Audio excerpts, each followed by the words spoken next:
Congrats sir. 1 year complete అవుతుంది మీరు మంత్రిగా. అండ్ కూటమి చంద్రబాబు నాయుడు గారి, పవన్ కళ్యాణ్ గారి మార్క్ ఆఫ్ అడ్మినిస్ట్రేషన్ ఎలా ఉందని అడిగితే 10 లక్షల కోట్ల అప్పుల తట్టని చంద్రబాబు నాయుడు గారిని నెత్తి మీద పెట్టి డబ్బులు తీసుకోవడానికి అలవాడబడిన జనం మీకు మౌల్ట్ అవుతున్నారా అని 100% మెరుగైన సంక్షేమాన్ని ఈ ప్రభుత్వం చేస్తుంది. మళ్ళీ నెక్స్ట్ జగన్ రాకుండా ఉంటాడని మీరు బాండ్ రాసిస్తారా అని అడుగుతున్నారు ఇన్వెస్టర్స్ కూడా. అలా అయిపోయింది. 2029లో మళ్ళీ ఈ ప్రభుత్వం వచ్చింది. ఈ ఓటమి తర్వాత వాళ్ళు అంటున్న మాట ఏంటంటే మా పార్టీ స్టాండ్ మారింది. దాన్ని మీరు విశ్వసిస్తున్నారంటే ఐ మీన్ మొత్తం విధ్వంసం చేసేసి ఇప్పుడు మీరు రియలైజ్ అయితే ఏంటి ఉపయోగం? ఒక కొత్త కల్చర్ని స్టార్ట్ చేశారు టీడీపీ. రేపు నేను జగన్ పాయింట్ 2లో ఇంత కరోనా 2కి అది ఎవరు లెక్క చేయకుండా పరిస్థితి వచ్చేసింది.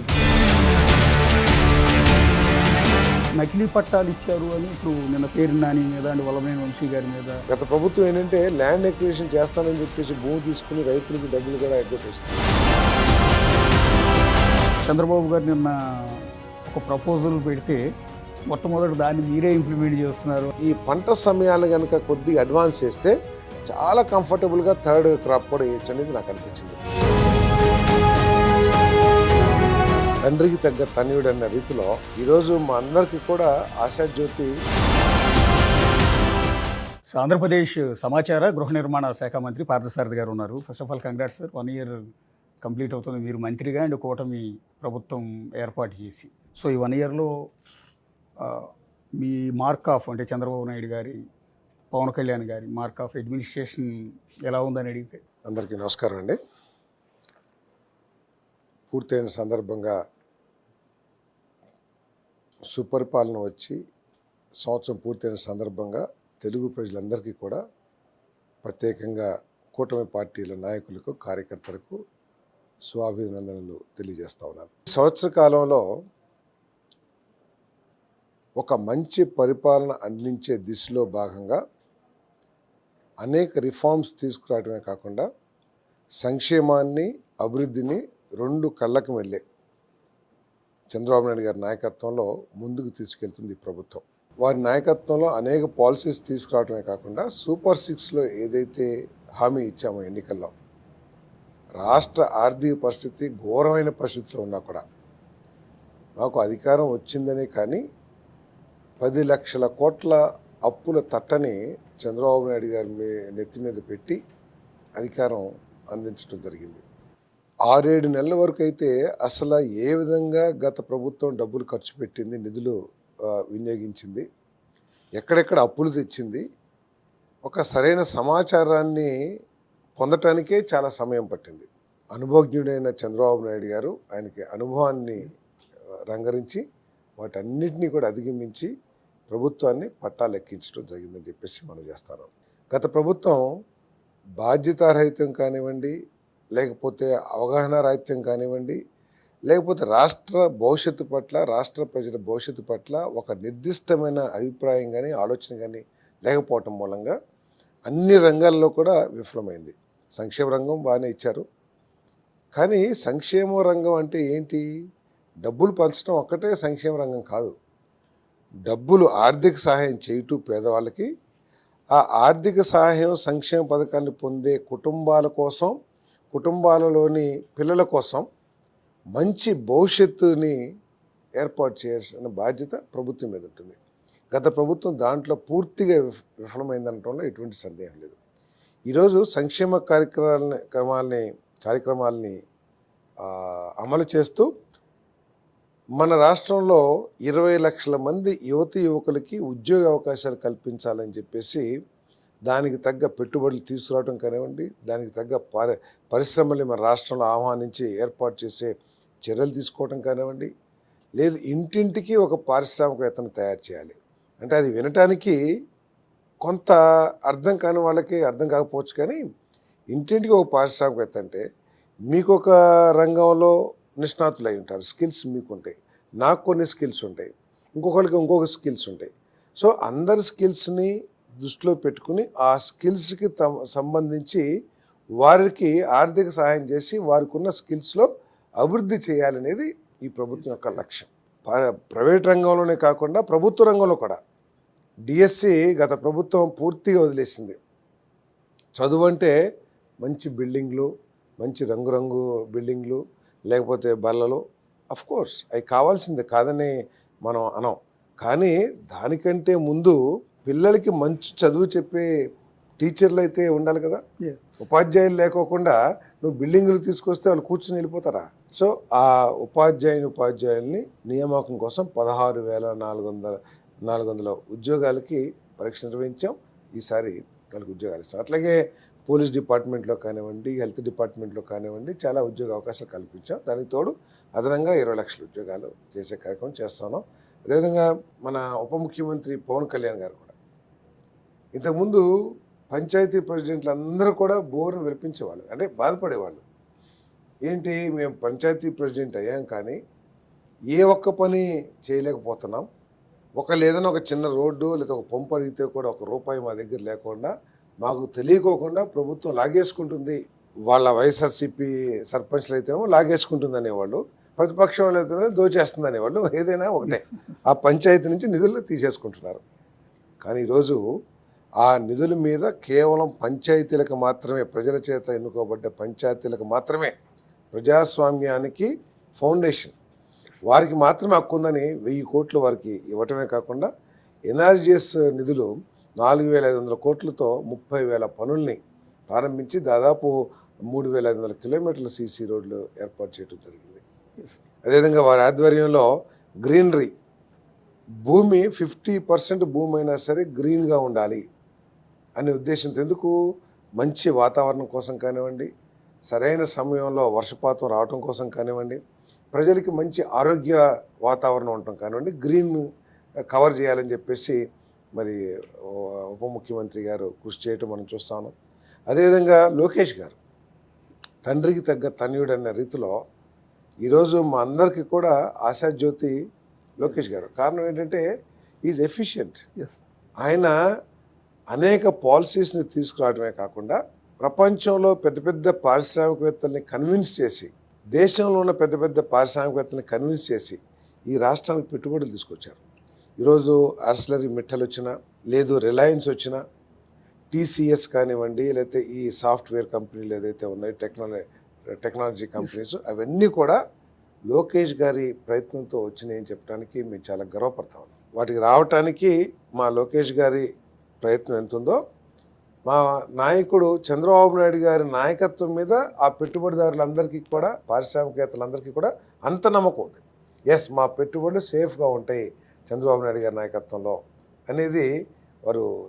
దాని మూలంగా ఈ సంవత్సర కాలం సంక్షేమ కార్యక్రమాలు కానివ్వండి, అభివృద్ధి కానివ్వండి, వ్యవసాయ రంగం కానివ్వండి, మరి పోయిన సంవత్సరం మీకు తెలుసు చాలా ఆర్భాటంగా ధాన్యం కొంటానని చెప్పారు, కొన్నారు, మీరు కాదని అనలేదు. కానీ 21 రోజుల్లో పేమెంట్ ఇస్తారన్నారు. ఆ 21 రోజులు కూడా పోయి 6 నెలలు 7 నెలలకు కూడా డబ్బులు ఇవ్వని పరిస్థితి. సో వారు ఎగ్గొట్టిన డబ్బులన్నీ కూడా 1,640 కోట్లు, 1,637 కోట్లు ఈ ప్రభుత్వం రైతులకు ఒకే పేమెంట్ ద్వారా చెల్లించింది. బకాయి చెల్లించడమే కాకుండా 24 గంటల్లో 48 గంటల్లో ప్రొక్యూర్ చేసిన ధాన్యానికి 90% ధాన్యానికి 95% ధాన్యానికి డబ్బులు ఇచ్చాం. ఇది దేశంలో ఒక చరిత్ర, ఎక్కడ కూడా జరగల. సో అట్లాగే సంక్షేమం, మన బీసీ సామాజిక న్యాయం తీసుకోండి, 47,500 కోట్ల రూపాయలని బీసీల కోసం బడ్జెట్ కేటాయింపులు చేశాం. వారి పిల్లల కోసం, చదువుల కోసం ఖర్చు పెడతా ఉన్నాం. అదేవిధంగా మత్స్యకారులకి 20,000కి పెంచాం, 10,000 నుంచి నిషేధిత సమయంలో. నాయి బ్రాహ్మణులకి 15,000 నుంచి 25,000కి పెంచాం వాళ్ళ ఆనరీ శాలరీ ఏదైతే ఉంటుందో. సో పద్మశాలీలకి జిఎస్టీ పూర్తిగా రద్దు చేసేసి హ్యాండ్లూమ్స్ అయితే 200 యూనిట్స్, పవర్లూమ్స్ అయితే 500 యూనిట్స్ ఇచ్చాం, సబ్సిడీ ఇచ్చాము. సో ఈ విధంగా అన్నీ కూడా చేస్తూ ఉన్నాం. సంక్షేమ కార్యక్రమం గత ప్రభుత్వం చాలా గొప్పగా చెప్పుకుంటుంది. బయట కూడా ఒక అభిప్రాయం కొంతమంది వ్యక్తపరుస్తున్నారు, ఏంటి, ఆ ప్రభుత్వంలో డబ్బులు మాకు బాగా వచ్చినాయి. అదే సార్, నేను అడగాలనుకున్నాను. ప్రతి నెల బటన్ నొక్కి వచ్చినాయి, ఏదో ఒక రకంగా ఏదో డబ్బులు వేయటం అలవాటు చేశారు. ఇప్పుడు మీరు డెవలప్మెంట్ మీద లాంగ్ విజన్తో మీరు ప్లాన్ చేస్తూ ఉన్నారు. సో ఇన్స్టెంట్గా డబ్బులు పట్టడానికి అలవాటుపడిన జనం మీ విజనరీ ప్లాన్కి మీరు పెట్టుబడులు తీసుకురావటం కావచ్చు, భవిష్యత్ తరాలను ఉద్దేశించి డెవలప్మెంట్ యాక్టివిటీస్ స్టార్ట్ చేస్తున్నారు. కానీ అక్కడ డబ్బులు తీసుకోవడానికి అలవాటుపడిన జనం మీకు మౌల్ట్ అవుతున్నారా అని. అదే నేను ఇందాకే చెప్పాను, సంక్షేమం అభివృద్ధి రెండు కళ్ళకి మళ్ళీ ఎస్ సార్. మేము ముందుకు తీసుకెళ్తున్నామని. ఈరోజు వాళ్ళు ఏమి ఇచ్చారండి, 2,500 రూపాయలు యావరేజ్ పెన్షన్ ఇచ్చారు. యావరేజ్గా అంటే ఒక సంవత్సరం 2,250, చివరికి 3,000, 2,500 తీసుకుందాం. సంవత్సరానికి 30,000 రూపాయలు పెన్షన్, 13,000 రూపాయల అమ్మఒడి, 43,000, 18,000 చేయూత, 61,000 ఇవి స్టాండర్డ్. సరే మా ఆటో వాళ్ళు ఇవన్నీ కూడా పక్కన పెట్టారు. 61,000 ఇస్తే ఇప్పటికే ఈ ప్రభుత్వం 4,000 రూపాయల లెక్కన 48,000 రూపాయలు 64 లక్షల కుటుంబాలకి పెన్షన్ ఇచ్చాం. అదే 64 లక్షల కుటుంబాలకి మరొక 7,000 బకాయిల కింద ఏప్రిల్ మే మాసానికి ఇచ్చి 55,000 ఇచ్చాం. 3 సిలిండర్లు 1,00,00,000 కుటుంబాలకి ఇచ్చాం. 3,000 రూపాయలు, 58,000 రూపాయలు. దీనికి అదనంగా లక్షలాది మంది, దాదాపు 1,00,00,000 మందికి పైగా ఆకలి తీర్చుకున్నారు. 5 రూపాయలకి పరిశుభ్రమైన వాతావరణంలో పరిశుభ్రమైన భోజనం. సో దానికి విలువ కట్టం, ఎందుకంటే అది భగవంతుడు ఆ పేదవాడికి ఇచ్చిన ఇది కాబట్టి. 58,000 ఇచ్చాం కదండి. నిన్న ఎంతమంది పిల్లలు ఉంటే అంతమందికి 15,000 రూపాయలు మేము ఇచ్చాం. యావరేజ్ ఇద్దరు తీసుకున్న పిల్లలే 30,000 ఇచ్చారు కదండి. 30,000 ప్లస్ 58,000 తీసుకుంటే 88,000.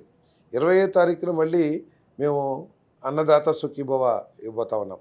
కేంద్ర ప్రభుత్వం 2,000, మేము 5,000, 7,000, అట్లా 20,000 రూపాయలు ఇస్తాం. 20,000 ఇస్తే 1,05,000 అవుతుంది. వాళ్ళు 14,000 రైతు భరోసా కింద ఇచ్చారు. 61,000, 14,000, 75,000. మేము ఇచ్చేది 1,05,000 రూపాయలు. సో వాళ్ళు ఎక్కడ, మేము ఎక్కడ? సో వాళ్ళు ఎక్కడ కూడా మాకు. కాకపోతే ఏంటంటే వాళ్ళు కేవలం బటన్ నొక్కుడు ఒక్కటే ప్రచారం కాబట్టి వాళ్ళకి అదొక్కటే కనబడింది. కానీ ఈరోజు మేము సంక్షేమంతో పాటు అభివృద్ధి కార్యక్రమాలు కూడా ఇటు పక్కన 34,000 కోట్లు ఇచ్చాం పెన్షన్ కింద ఈ ఒక్క సంవత్సరంలో. 8,700 కోట్లు నిన్న ఇచ్చాం. 8,745, 9 కోట్లు దాదాపు. తర్వాత 2,400 కోట్లు, 2,700 కోట్లు ఈ సిలిండర్స్ ఇచ్చాం. సో అన్నదాతకి ఎంత అయిందో అది పక్కన పెడదాం. సో ఇవన్నీ ఇస్తూ 7 లక్షల కోట్ల రూపాయల పెట్టుబడులు మనం తీసుకొచ్చాం. సో అది కూడా కనపడుతుంది. ఇవన్నీ కనపడేదలికి వారికి మెల్లుట్టి బటన్ కూడా ఒక్కటే కనపడాలి. మేము సంక్షేమ కార్యక్రమం చేస్తున్నాం. వారికంటే 100% మెరుగైన సంక్షేమాన్ని ఈ ప్రభుత్వం చేస్తుంది. డబ్బులు పంచడమే కాకుండా వారి వారి కుటుంబాల్లో ఎవరైతే సంక్షేమం పొందుతున్నారో వారి పిల్లలకి భవిష్యత్తు కూడా ఒక పునాది వేస్తూ ఉన్నాము. సో ఇది మా ప్రభుత్వంలో తేడా అని చెప్పి. చంద్రబాబు నాయుడు గారితో మేము ఇంటరాక్ట్ అయినప్పుడు అండి, జర్నలిస్టులతో ఇంటరాక్ట్ అయినప్పుడు ఆయన ఒక మాట అంటూ ఉన్నారు, గతంలో మాదిరిగా ఇన్వెస్ట్మెంట్స్ తీసుకొద్దాం అంటే అప్పట్లో ఉమ్మడి ఆంధ్రప్రదేశ్ ఉన్నప్పుడు చాలా ఇంట్రెస్ట్ చూపించేవాళ్ళు. ఈ రాష్ట్రానికి ఒక బ్రాండ్ ఉండేది. కానీ జగన్ 5 ఏళ్ల పాలన వల్ల ఆ బ్రాండ్ పడిపోయి మళ్ళీ నెక్స్ట్ జగన్ రాకుండా ఉంటాడని మీరు బాండ్ రాసిస్తారా అని అడుగుతున్నారు ఇన్వెస్టర్స్ కూడా. అలా అయిపోయింది. మళ్ళీ ఆ రాక్షసుడు వచ్చేస్తాడేమో అన్న పదం కూడా వాడే ఉంది. మొన్న మీకు తెలుసు హైదరాబాద్ నుంచి వచ్చారు కాబట్టి మీకు రాజ్ పుష్ప అని చెప్పేసి ఒక చాలా పెద్ద బిల్డర్, హైదరాబాద్లో టాప్ బిల్డర్స్లో 2 ఆయన కూడా ఒక బిల్డర్. అతను నా క్లాస్మేట్, వెంకటరామరెడ్డి బ్రదర్ మహేందర్ రెడ్డి నా క్లాస్మేట్. అయితే వాళ్ళ ఇంట్లో ఫంక్షన్ ఉంటే వెళ్ళాం. ఇట్లాగే ఇన్వెస్టర్స్, బిల్డర్స్, ఇండస్ట్రియలిస్టులు అందరూ కూర్చుని ఉన్నాయి ఆ ఫంక్షన్లో భోజనం చేస్తారు. నేను మాటల్లో మా రాష్ట్రానికి రండి, పెట్టుబడులు పెట్టండి, బ్రహ్మాండంగా ఉంది, పాలసీస్ బాగున్నాయి అవి అంటే చాలాసేపు విన్నారు. ఆఖరికి బాగా సన్నిహితంగా ఉండే మిత్రుడు, రే నువ్వు చెప్పేది బాగానే ఉందిరా, 5 సంవత్సరాల్లో కొన్ని 100,000 కోట్ల రూపాయలు మేము అందరం కలిసి కాల్చుకున్నాము, చేతులు కాల్చుకున్నాము, ఇప్పుడిప్పుడే ఆ అప్పుల నుంచి బయటపడుతున్నాము, నువ్వు చెప్పిందంతా బాగానే ఉంది, రావాలని మాకు కూడా ఉంది, ఒకవేళ మా కర్మకాలి, సరే మీ కర్మ నేను అన్నగాని మా కర్మకాలి ఆ గత ప్రభుత్వం వస్తే మా పరిస్థితి ఏంటి అని చెప్పేసి అడిగారు. ఆ భయం చాలామందిలో ఉంది.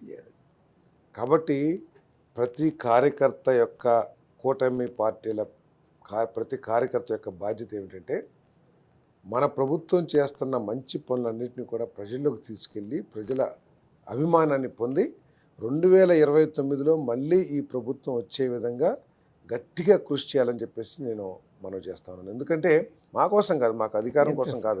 మాకు అధికారం ఒక ఎత్తు అయితే ఈ రాష్ట్ర భవిష్యత్తు కూడా ఒక ఎత్తు. ఎందుకంటే 5 సంవత్సరాల మూలంగా అమరావతిని కోల్పోయాం, పోలవరాన్ని కోల్పోయాం, చింతలపూడి లాంటి ప్రాజెక్టులను కోల్పోయాం, వ్యవసాయ రంగానికి ఒక్క రూపాయి కూడా పెట్టుబడి లేని అవగాహన రాహిత్య పరిపాలన మనం చూసాం. సో ఇవన్నిటి మూలంగా రైతులు నష్టపోయారు, ఒక భయాందోళన పరిస్థితిలో నివసించారు. ఎస్. సో ఇప్పుడు వాటన్నిటిని అధిగమించడానికి, మన రాష్ట్రం అభివృద్ధి చెందడానికి మనకున్న కోస్ట్ లైన్ని వినియోగించుకుని ఒక విజన్ ఉన్న నాయకత్వం కావాలి. Yes sir. సో దానికోసం మనం గెలిపించాలి 2029. మీరు సుదీర్ఘమైన అనుభవం, రాజకీయ అనుభవం ఉంది మీకు. అప్పట్లో కాంగ్రెస్ గవర్నమెంట్లో రాజశేఖర రెడ్డి గారి హయాంలో మీరు విద్యాశాఖ మంత్రిగా చేశారు, చాలా కీలకమైన బాధ్యత. నేను కిరణ్ కుమార్ రెడ్డి గారి దగ్గర విద్యాశాఖ ఎక్సైజ్ చేశాను, రాజశేఖర రెడ్డి గారి దగ్గర, రోషయ్య గారి దగ్గర యానిమల్ హస్బెండరీ, ఫిషరీస్ అవన్నీ చేశాను. ఓకే. వైఎస్ఆర్ కాంగ్రెస్ పార్టీలో కొనసాగారు ఎమ్మెల్యేగా. Yes yes. అండ్ దెన్ ఇప్పుడు చంద్రబాబు నాయుడు గారి పాలనలో మీరు క్యాబినెట్లో మంత్రిగా మళ్ళీ సేవలు అందిస్తూ ఉన్నారు. సో ఓవరాల్గా అంటే మీరు 3 డిఫరెంట్ కేటగిరీలని మీరు అబ్జర్వ్ చేస్తున్నారండి మీ అనుభవంలో. ఏది ద బెస్ట్ అనిపిస్తుందండి? మీరు పార్టీ పరంగా అటు కాంగ్రెస్లో ఉన్నారు, వైసీపీలో ఉన్నారు, టీడీపీలో ఉన్నారు. అడ్మినిస్ట్రేషన్ పరంగా రాజశేఖర రెడ్డి గారు చూశారు, కిరణ్ కుమార్ రెడ్డి చూశారు, రోసయ్య గారు చూశారు, జగన్మోహన్ రెడ్డి చూశారు, చంద్రబాబు చూశారు. కంపారిటివ్లీ మీ ఎంటైర్ అనుభవం, మీరు కానీ మీ నాన్నగారు అనుభవం, ఎంత సుదీర్ఘ రాజకీయ అనుభవం ఉన్న మీ కుటుంబం మీది, మీ ఎంటైర్ అనుభవాన్ని బట్టి చూస్తే ద బెస్ట్ అడ్మినిస్ట్రేషన్ అనేది ఏది అనిపిస్తుంది? ఫస్ట్ నేను 5 సంవత్సరాలు పనిచేసినప్పుడు ఉమ్మడి రాష్ట్రం, ఎస్ సార్. ఆ రోజు రాష్ట్రంలో ఉన్న ఛాలెంజెస్ ఆర్ డిఫరెంట్.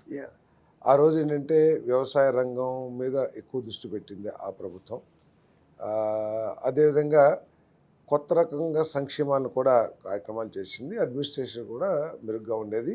ఒకవేళ ఇప్పటితో కంపేర్ చేస్తే పొటాపొట్టిగా ఉంది. Yes sir. ఇప్పుడు రాజశేఖర రెడ్డి గారు, తర్వాత చంద్రబాబు నాయుడు గారు, అదేవిధంగా ఎన్టీఆర్ గారు, సంజీవ్ రెడ్డి గారు, వీళ్ళందరూ కూడా ఏంటంటే స్టాల్ వర్డ్స్, వాళ్ళు ముద్ర వేశారు. ఈ రాష్ట్రానికి ఒక దిశని ఏర్పాటు చేయగలిగిన నాయకత్వం. ఇప్పుడు వారు ఎవరు లేరు కాబట్టి నేను వారితో చంద్రబాబు నాయుడు గారి పరిపాలనని కంపేర్ చేయను. కానీ ఇప్పుడు గత 5 సంవత్సరాలు నేనున్నాను, ఆ ప్రభుత్వం, ఆ పార్టీ, ఆ నాయకుడు ఇంకా ఉన్నారు కాబట్టి నేను ప్రయత్నం చేస్తాను. గత ప్రభుత్వం ఏంటంటే ఎన్నికల్లో హామీ ఇచ్చారు, సంక్షేమం గురించి ఇచ్చారు. దురదృష్టం ఏంటంటే ఈ అభివృద్ధి కార్యక్రమాలు అనేది పరిపాలనలోకి వచ్చిన తర్వాత స్థానిక సమస్యలు దృష్టిలో పెట్టుకుని, రాష్ట్ర ఆదాయాల్ని దృష్టిలో పెట్టుకుని, ఆ రాష్ట్ర ఆదాయాన్ని మెరుగ్గా వినియోగించుకుంటూ రాష్ట్రానికి ఒక భవిష్యత్తు ఏర్పాటు చేయాలి. కాబట్టి దాని మీద ఎక్కువగా ఎన్నికల్లో మాట్లాడకపోవచ్చు, కానీ పేదవాడికి ఏమిస్తామనేది సంక్షేమ కార్యక్రమం చేస్తాం, ఏ పార్టీ అని చెప్తుంది. గత ప్రభుత్వంలో ఉన్న లోపం ఏంటంటే ఆ సంక్షేమ కార్యక్రమాలు ఇచ్చేసి సాక్షాత్తు ఆ ముఖ్యమంత్రి గారు నా పని అయిపోయింది, నా బాధ్యత అయిపోయింది అనేట్టు ఫీల్ అయిపోయాడు తప్పితే వాటిని సస్టైనబుల్గా మార్చాలన్నా కూడా ఆ సంక్షేమ కార్యక్రమాలు ఆ రోజుతో అయిపోదు కదా, ఇంకా 5 సంవత్సరాలు, 10 సంవత్సరాలు, 15 సంవత్సరాలు చేస్తూ ఉండాలి. అవి నిలబడాలంటే రాష్ట్ర ఆదాయాన్ని పెంచాలి. రాష్ట్ర ఆదాయాన్ని పెంచాలంటే ఏం చేయాలి? వ్యవసాయ రంగాన్ని పరుగులెత్తించాలి, వ్యాపార రంగాన్ని పరుగులెత్తించాలి, పరిశ్రమల్ని మన రాష్ట్రంలోకి తీసుకురావాలి. ఈ ప్రయత్నాలన్నీ చేయాలి. కానీ ఆ ప్రయత్నంలో పూర్తిగా విఫలమైందనటంలో ఎటువంటి సందేహం లేదు గత ప్రభుత్వం. కారణం ఏంటంటే వ్యవసాయ రంగాన్ని సరే అప్పటికి ఆయన ముఖ్యమంత్రిగా వచ్చేటప్పటికి ఏదైతే ఆయకట్టు ఉందో ఆయకట్టు నడుస్తుంది కదా అంటే ఓకే, అది పక్కన పెట్టాలి. కానీ మనం పెంచుకుంటూ పోవాలి. సో పోలవరం ఒక లైఫ్ లైన్ అనేది అందరికీ తెలుసు, ఎంత బాధ్యతతో చేయాలి దాన్ని. చాలా ఏదో చివరికి వచ్చేసింది. ఒకవేళ లేదు అది 5 సంవత్సరాలు పట్టిద్దని నువ్వు చెప్పినట్లయితే ఎస్ 5 సంవత్సరాలు పట్టిద్దని ముందే చెప్పారు, కాకపోతే ఒక 6 నెలలు, సంవత్సరం లేట్ అయింది, సర్వసాధారణం. మీరు మీసాలు తిప్పి తొడలు కొట్టి అసెంబ్లీ సాక్షిగా మీరు 2021 కల్లా మేము నీళ్లు పారిస్తామని చెప్పి చివరికి వచ్చేసరికి పోలవరం ప్రాజెక్టు ఎప్పుడు పూర్తవుతుందో చెప్పలేము అనే స్థాయికి మీరే, ఎందుకంటే ఆ రాష్ట్ర ఇరిగేషన్ మంత్రి గారు చెప్పారు మేము పోలవరం ఎప్పుడు పూర్తయిద్దో చెప్పలేమని చెప్పేసి. ఆ స్థాయికి వచ్చారంటే వ్యవసాయ రంగాన్ని ఏ విధంగా మీరు నాశనం చేశారు. అదేవిధంగా చింతలపూడి లాంటి ప్రాజెక్ట్ కానివ్వండి, రాయలసీమలో అనేక ప్రాజెక్టులు కానివ్వండి. చింతలపూడి ఎందుకంటే నా కాన్స్టిట్యున్సీకి సంబంధించి చెప్తాను, 4,500 నుంచి 5,000 కోట్ల రూపాయలు చంద్రబాబు నాయుడు గారు ఖర్చు పెట్టారు. ఎవరి డబ్బులు అండి? చంద్రబాబు నాయుడు గారు సొంత కాదు కదా, ప్రజల డబ్బే కదా.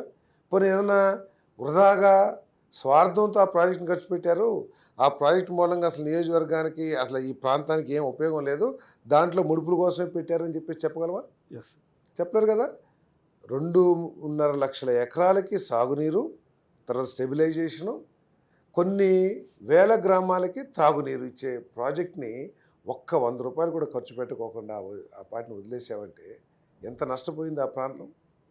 సో ఈ విధంగా వ్యవసాయ రంగాన్ని నాశనం చేశారు. నా పక్కన అశోక్ లేలాండ్ కంపెనీ ఉంది. 14-19 మధ్యలో కట్టేశారు, పూర్తిగా నిర్మాణం అయిపోయింది, అబౌట్ టు స్టార్ట్ ప్రొడక్షన్. ఆ ప్రొడక్షన్ వస్తే కొన్ని వందల మందికి వస్తుంది కదా, కొన్ని వేల కోట్ల పెట్టుబడి. ఆ ప్రాజెక్ట్ని వారిని బెదిరించారో లేకపోతే ఏమన్నా వాటాలు అడిగారో లేకపోతే ఏమైందో అది ప్రభుత్వం సమాధానం చెప్పాలి. తాళం వేసేసుకుని 5 సంవత్సరాలు మీ ఎంక చూడమని చెప్పేసి వాళ్ళు తాళం వేసుకుని వెళ్ళిపోయారు. మల్లవల్లిలో అనేక ఫ్యాక్టరీలు తాళాలు వేసుకుని సగంలో నిర్మాణం వదిలేసి వెళ్ళిపోయారు. మనం ఈయన పేరేంటి ఎంపీ గారు గుంటూరు గల్లాజయదేవ్ గారు కొన్ని వేల కోట్ల రూపాయలు, రిప్యూటెడ్ కంపెనీ కదా అమర్రాజా, రిప్యూటెడ్. సరే, ప్రతి ఎంటిటీకి ప్రతి బిజినెస్ ఎంటిటీకి ఎక్కడో చోట చిన్న తప్పులో ఒప్పులో ఆ పరిశ్రమను నడిపిస్తాం కోసం ఏదైనా ల్యాండ్ కొద్దిగా తీసుకుని వాడుకుండొచ్చు, లేకపోతే అటువంటి చిన్న చిన్న కారణాలు చూపించి బ్లాక్మెయిల్ చేస్తే ఉంటాయా ఇండస్ట్రీస్? హెచ్ఎస్బిసి పోయింది, అన్నీ పోయినాయి కదా. సో అటువంటి పరిస్థితి నుంచి అంటే అవన్నీ కూడా ఇక్కడ డెవలప్ అయితే మన పిల్లలకు ఉద్యోగ అవకాశాలు వస్తాయనే ఆలోచన మర్చిపోయారు వాళ్ళు.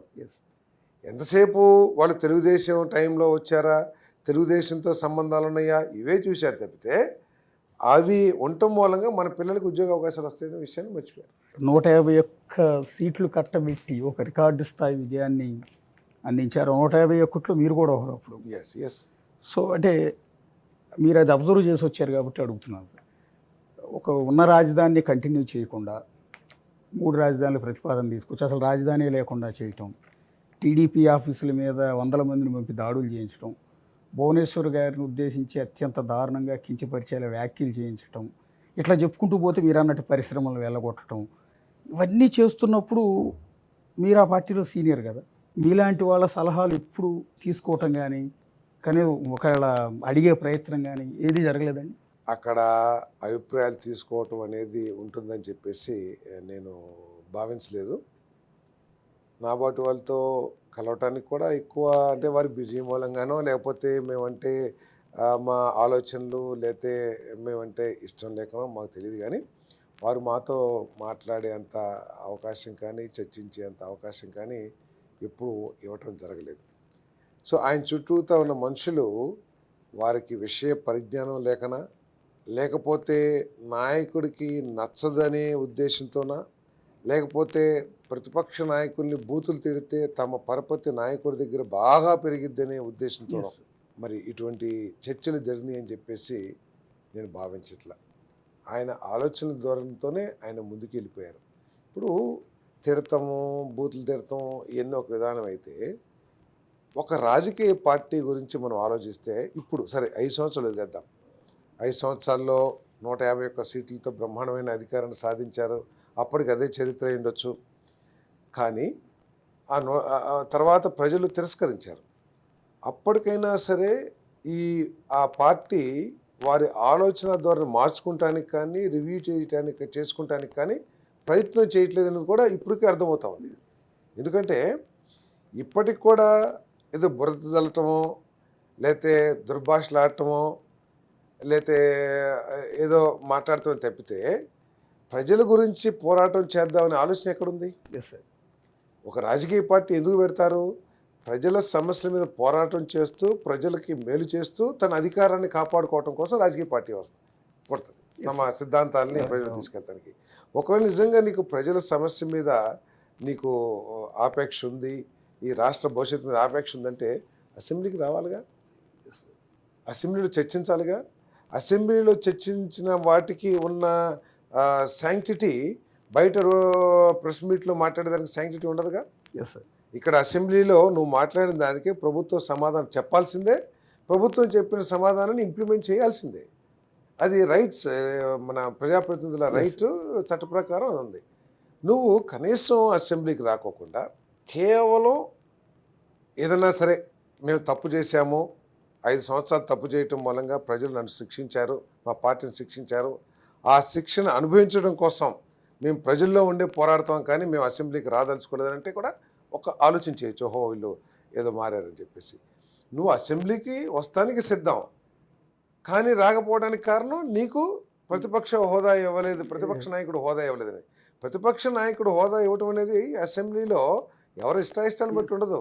రాజ్యాంగం, చట్టం చాలా చెప్తా ఉంది. అయినా కూడా నువ్వు కేవలం దాన్ని ఒక అడ్డం పెట్టుకుని అసెంబ్లీకి రాకుండా ప్రజా సమస్యల మీద చర్చించుకోకుండా పారిపోతున్నావు అంటే అసలు ఈ పార్టీ యొక్క ఉద్దేశం ఏమిటి, నాయకుడి యొక్క ఆలోచన ధోరణి ఏమిటో ఒకసారి ఆలోచించాలి.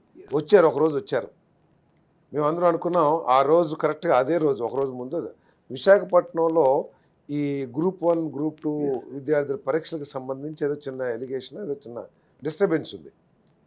నేను అనుకున్నాను దానికోసమే ఉద్దేశంగా ఏది తనకు ప్రతిపక్ష నాయకుడు హోదా రాకపోయినా పర్లేదు, నేను ప్రజల సమస్యల గురించి పోరాటం చేద్దామని మనసు మార్చుకున్నట్టున్నాడు అని చెప్పేసి అనుకున్నాను నేను. అదే విధంగా అప్పుడే కొంచెం మిర్చి ధర మీద కూడా కొంత రైతులు ఇది అక్కడికి వచ్చారు. వచ్చి ఏం చేశారు మీరు? 1 గంట అసెంబ్లీని స్టాల్ చేయగలిగారు. దేనికోసం స్టాల్ చేశారు? అసెంబ్లీని స్టాల్ చేయటం అంటే ప్రజాస్వామ్యంలో చాలా పెద్ద విషయం. ఈరోజు దాన్ని ఏదో చిల్లరగా ఏదో తీసుకుని కానీ ప్రజాస్వామ్యంలో top most institution parliament, assembly. అసెంబ్లీని స్టాల్ చేసావంటే కారణం చాలా ఉన్నతమైన కారణం, ప్రజా సమస్యల కారణం అయి ఉండాలి. కానీ నువ్వు ప్రజా సమస్యల గురించి, ఆ విద్యార్థుల గురించి మాట్లాడాలి 1 సెకండ్ కూడా, లేదా మిర్చి రైతుల గురించి మాట్లాడాలి 1 సెకండ్ కూడా. నువ్వు అరగంట స్టాల్ చేసింది, గంట స్టాల్ చేసింది అసెంబ్లీని కేవలం నీ ప్రతిపక్ష హోదా కోసమే. ఏ ప్రతిపక్ష హోదా లేకపోతే మాట్లాడలేరండి? భారతీయ జనతా పార్టీ వైఎస్ఆర్సీపీ కంటే పెద్ద పార్టీ కదా. ఎంతమంది ఉండేవాళ్ళు మీకు తెలుసు కదా. హైదరాబాద్లో మన కిషన్ రెడ్డి గారు ఒక్కళ్ళే ఉండేవాళ్ళు. ఆయన మాట్లాడగలిగేవాడు కదా. ఎంత బలంగా ఆయన వాదన వినిపించేవాళ్ళు. జయప్రకాష్ నారాయణ గారు ఉన్నారు, ఒక్కడే కదా. ఆయన వాదన వినిపించలేదా? లేదు, కమ్యూనిస్ట్ పార్టీలో నరసింహయ్య గారు, రాఘవరెడ్డి, ఎవరో 3-4 ఒకరే ఉండేవారు, ఒకళ్ళు లేదా 2 లేదా 3 ఉండేవాళ్ళు. నువ్వు 11 మంది ఉండి ఆ కేవలం మీ ప్రతిపక్ష హోదా గురించే నేను అసెంబ్లీకి రాను, అసెంబ్లీకి వచ్చినా కూడా దానికోసమే పోరాడతానంటే అసలు ఆ పార్టీ ఆలోచన ధోరణి ఏమిటంటే సార్, ఈ 151 సీట్ల నుంచి 11 సీట్లకు పడిపోయిన తర్వాత కూడా పార్టీని మళ్ళీ బతికించుకోవాలి, నెక్స్ట్ ఎన్నికలకి ప్రిపేర్ చేయాలి, ప్రజల్ని మళ్ళీ మెప్పు పొందాలి అనే ఒక పోస్ట్ మార్టం చేసుకునే మెకానిజం ఏమి ఉండదు ఆ పార్టీలో. ఎందుకంటే 1 సంవత్సరం అయిపోయింది. ఈ సంవత్సరంలో అమరావతి వేశ్యల రాజధాని అని ఆ మహిళల్ని కించపరిచేలా, పర్టికులర్గా ఒక ప్రాంతం మొత్తాన్ని కించపరిచేలా, గాయపరిచేలా ఆ రకమైన కామెంట్స్ ఏ పార్టీలు కూడా చేయరు. ఒకవేళ చేసినా దాన్ని ఇమ్మీడియట్గా సరిదిద్దుకునే ప్రయత్నం చేస్తారు. కానీ ఇన్సిడెంట్ జరగటం అంతా ఒక తప్పు అయితే అరెస్టులు కొనసాగుతున్నాయి. ఈ దశలో సజ్జల రామకృష్ణారెడ్డి లాంటి వాళ్ళు మీడియా ముందుకు వచ్చి, మీరు కూడా అక్కడ ఉన్నారు కాబట్టి అంటున్నారు, పార్టీలో నెంబర్ 2 ఉన్న వ్యక్తి, సస్టైనబుల్ పాలిటిక్స్ కదా సార్. ఇప్పుడు పార్టీని నడపాలి అంటే అంత ఈజీ కాదు. అలాంటిది ఒక పెద్ద గాయం చేశారు. చేసిన దాన్ని పోర్చాల్సింది పోయి ఇంకా రెచ్చగొట్టి శంకర్ తెగ అని ఆడవాళ్ళని తిట్టడం, ఇదంతా పార్టీకి మైనస్ కదా. చాలా బాధాకరం అండి. అసలు మహిళల్ని ఈ 5 సంవత్సరాలే కాదు ఇప్పుడు కూడా ఇంకా కించపరుస్తూ పోతున్నారంటే వాళ్ళకి మహిళల పట్ల ఎంత వ్యతిరేక భావం, ఎంత చీప్ దృష్టి ఉందో వారి మాటలను బట్టి అర్థమవుతుంది. ఒక పక్క తెలుగుదేశం పార్టీలో మా యువనేత లోకేష్ గారు స్త్రీ శక్తి అనే ఒక పాలసీని, మనం మీరు చూసింటారు మహానాడులో 6 పాలసీస్ని ఈ రాష్ట్ర అభివృద్ధి కోసం ఆయన ప్రపోజ్ చేయడం జరిగింది. పెద్ద మహానాడులో, ఎందుకంటే గతంలో జరిగిన అన్ని మహానాడుల కంటే కూడా మెరుగ్గా జరిగిందని చెప్తున్నారు. నాకైతే తెలియదు, నేను ఫస్ట్ మహానాడు అటెండ్ అయ్యాను. ఆ మహానాడులో తెలుగుదేశం పార్టీ యొక్క విధాన రూపకల్పనలో 6 పాలసీస్ని లోకేష్ గారు ప్రవేశపెట్టారు. దాంట్లో స్త్రీ శక్తి ఒకటి. స్త్రీని గౌరవించటం, స్త్రీకి సమాన అవకాశాలు కల్పించటం, స్త్రీని కించపరిచే మాటలు కూడా వాడకూడదు, స్త్రీకి ఉద్యోగాల్లో, వ్యాపారాల్లో, అన్ని రంగాల్లో కూడా సమాన అవకాశాలు కల్పించాలి, ఆఖరికి ఇంటి పనుల్లో కూడా స్త్రీ పనుల్ని పంచుకోవాలి పురుషులు అనే విధంగా ఒక పక్క లోకేష్ గారు ముందుకెళ్తూ ఉంటే స్త్రీని గౌరవించే విధంగా, ఇంకో పక్క ఏంటి అసలు ఆ విధంగా మాట్లాడొచ్చా? ఆ మాటలు వాళ్ళు రిపీట్ చేయాలన్నా కూడా చాలా బాధాకరమే. నువ్వు ఒక పార్టీ తరపున మాట్లాడుతుంటే ఇమ్మీడియట్గా ఖండించాల్సింది పోయి, నువ్వు గనక ఎవరైతే మాట్లాడారో వారు సాక్షిలో ఇక కనపడకూడదు అని ఒక మాట అంటే నీకు స్త్రీల పట్ల ఎటువంటి గౌరవం ఉందో అర్థమైంది. కానీ వారిని ఎంకరేజ్ చేస్తూ ఏదో మీ మీద తప్పు ప్రభుత్వం పడుతుంది అనే విధంగా మీరు తీసుకొస్తున్నారంటే మహిళల పట్ల ఎంత నీచ స్వభావం ఉందో ఒకసారి ఆలోచన చేయాల్సిన అవసరం ఉంది. సభ్య సమాజం తలదించుకునే విధంగా, అంటే ఆ పార్టీ ఇంకా మారలేదు, ఆ పార్టీ ధోరణి, ఆ విధ్వంసకరమైన ఆలోచనలు, లేకపోతే ఏమనుకుంటుందంటే మనం ఏం పని చేయక్కర్లా, ఎస్ సార్, ఈ ప్రభుత్వం మీద వ్యతిరేకత ఉంటే మనం వస్తాం అనే ఉద్దేశంతో ఉంది తప్పితే విధానాలు మార్చుకోవాలి, పనితీరును మార్చుకోవాలనే ఆలోచన అక్కడ ఉన్నట్టు కనపడుతుంది. అంటే 5 ఏళ్ల పాటు కూడా ఇందాక మీరు అన్నారు సార్, అంటే మీరు మిమ్మల్ని కలవకపోవటానికి బహుశా మీరు హుందాగా మాట్లాడతారు కాబట్టి బహుశా మిమ్మల్ని రానిలేదు. చాలామంది అప్పుడు చంద్రబాబు నాయుడు గారిని, పవన్ కళ్యాణ్ గారిని, లోకేష్ గారిని, భువనేశ్వర్ గారిని, బాలకృష్ణ గారిని బూతులు తిడితే వాళ్ళకి మంత్రి పదవులు వచ్చాయి, వాళ్ళకి హై ప్రయారిటీ ఇచ్చారు. అలాగే చంద్రబాబు నాయుడు గారు ఇంటి మీదకి దాడికి వెళ్తే మంత్రి పదవులు ఇచ్చారు. సో ఇవన్నీ మీరు చేయలేకపోయారేమో కదా బహుశా. అంటే స్క్రిప్ట్ ఇచ్చేవాళ్ళు అంట కదా, ఇది ఇలా తిట్టాలి అని ఆఫీస్ నుంచే స్క్రిప్ట్ ఇచ్చేవాళ్ళు అంట కదండి. మీలాంటి వాళ్ళు దాన్ని రిజెక్ట్ చేసేవాళ్ళేమో. అంటే ఆ పార్టీ సంగతి అందరికీ తెలిసిందే. నేనైతే స్పష్టం చేశాను. నేను ఒక ధోరణిలో ఈ 15-20 సంవత్సరాలు రాజకీయం చేశాను. ఈ వయసులో ఇన్ని సంవత్సరాలు రాజకీయం చేసిన తర్వాత నా ధోరణిని మార్చుకోలేను నేను, సారీ అని చెప్పేసి నేను, ఎందుకంటే గట్టిగా మాట్లాడతాం మన వ్యతిరేక పార్టీ, రాజకీయ పార్టీ మీద, విధానాల మీద ఎంత గట్టిగా మాట్లాడాలో అంత గట్టిగా మాట్లాడతాం. కానీ ఆ పార్టీ నాయకులతో కానివ్వండి, లేకపోతే ఆ పార్టీ కార్యకర్తలు మాకేం వ్యక్తిగత ద్వేషాలు ఇవి లేవు. తెలుగుదేశం పార్టీ నేను ఏ పార్టీలో అయితే పోటీ చేశానో అవతల పార్టీ నన్ను ఓడిస్తానికి ప్రయత్నం చేస్తుంది. చేసినప్పుడు గెలుస్తాం, ఓడతాం. మనం గెలిచినప్పుడు అందరికీ మనం ఎమ్మెల్యేనే కానీ, అందరికీ మంత్రే కానీ వాళ్ళ మీద కక్ష కట్టాల్సిన అవసరం లేదు. వాళ్ళ పార్టీకి వాళ్ళు చేసుకున్నారు, వీళ్ళ పార్టీ చేసుకున్నారు. సో అది సంభవం నాకైతే ఆ ధోరణి నచ్చేది కాదు. నేనైతే ఆ ధోరణిలోకి రాలేనని కూడా నేను వచ్చిందా సార్? మీకు ఒత్తిడి అయితే వచ్చిందా? అందరికీ తెలిసింది కదా నేను మారలేనని చెప్పేసి చెప్పకూడదు.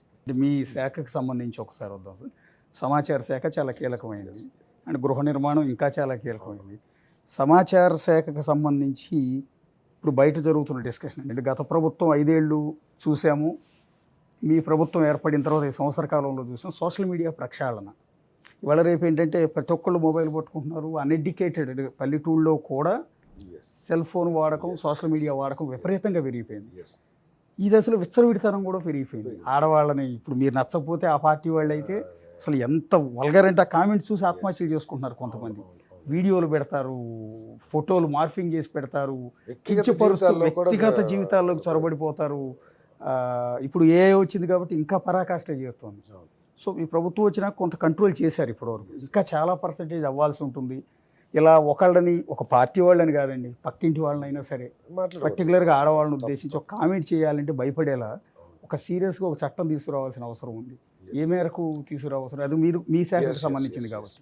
ఇది మా పార్టీ నాయకత్వం యొక్క గొప్పతనం ఏమిటంటే, ఇటీవల ఒక ఐటీడీపీ కార్యకర్త, తెలుగుదేశం పార్టీ అభిమానం శ్రీమతి భారతీరెడ్డి గారిని కొద్ది కించపరిచేట్టు మాట్లాడితే వెంటనే ఒక క్షణం కూడా ఆలస్యం చేయకుండా అతను ఎంత పార్టీకి సేవ చేసిందో ఎన్ని దృష్టిలో పెట్టుకోకుండా వెంటనే కేసు పెట్టి జైలుకి పంపించిన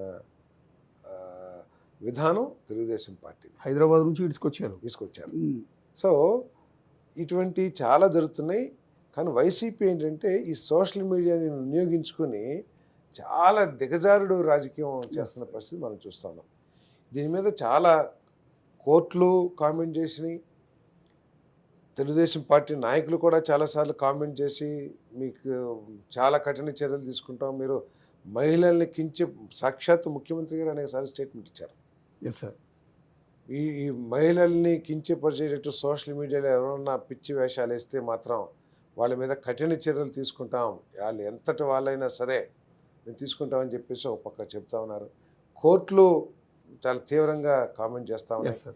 ఈవెన్ కేంద్ర ప్రభుత్వం కూడా ఈ సోషల్ మీడియా మీద ఒక రెగ్యులేషన్ తీసుకురావాలని చెప్పేసి ఒక ఆలోచన చేస్తూ ఉన్నారు. సో అదే దిశలో రాష్ట్ర ప్రభుత్వం కూడా ఆలోచన చేస్తూ ఉంది.